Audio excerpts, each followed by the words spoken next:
Hi, everybody. Mischa here with Word of the Day, and there it is, Recondite or Recondite. It depends on where you're from. If you're English, you're more likely to say Recondite. If you're American, you're more likely to say Recondite. In any case, what does this adjective mean? Well, it refers to information or knowledge that is very, very deep. You have to do a very deep dive to get to this stuff and make the connections you want to make. A person with an ordinary level of knowledge and understanding of a subject is not going to be familiar with recondite material. Now, this doesn't mean that it's actually difficult. That we would use abstruse for, something like quantum physics.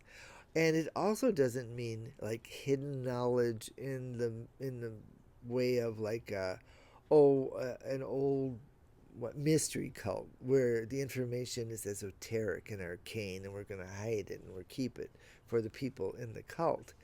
This is information that is just that you have to do a deep dive. If you don't do a deep dive, you're not going to know this stuff.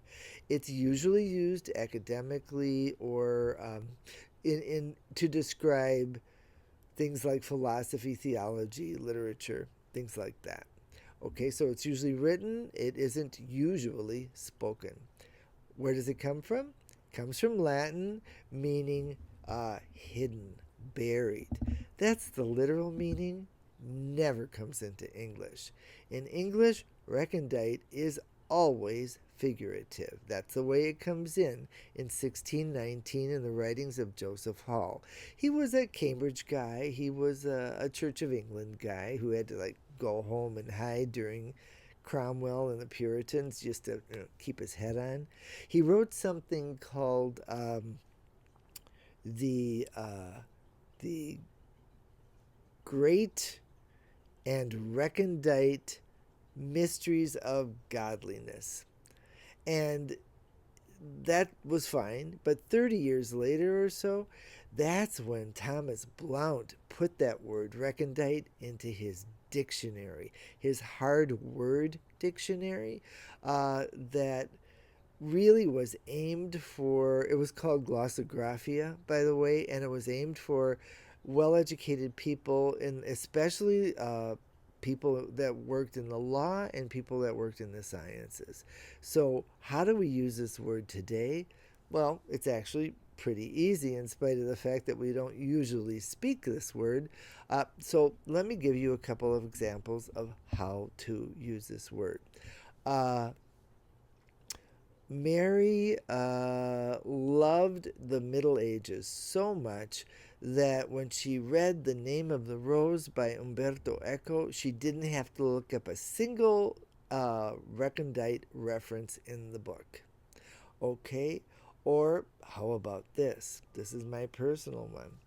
I generally don't like postmodern novels because sometimes they are crammed with so much recondite material that getting through them is just really about endurance more than anything else. Okay, so that's recondite. And, well, since we don't say it that often, write it. Write it in the comments for me, okay? And I'll see you later. Remember, you guys, let us support independent booksellers. And speaking of postmodern novels that are loaded to the gills with recondite stuff, suppose you want to buy this one, House of Leaves by Mark Danielewski. It's a badge of pride and a badge of courage that I read this book. But some people love it. Okay. And suppose you wanted to read something like this, Things Fall Apart by Chinua Achebe, the really amazing book. Now, if you want to learn a lot of recondite material, but you don't want it crammed in the story, get the Norton editions. Because you see this? This part is the book. This part, that's the recondite material. And it's really fascinating. Okay, you guys, remember, independent booksellers, check them out at bookshop.org/shop/word of the day. I am getting so good at that. See you later.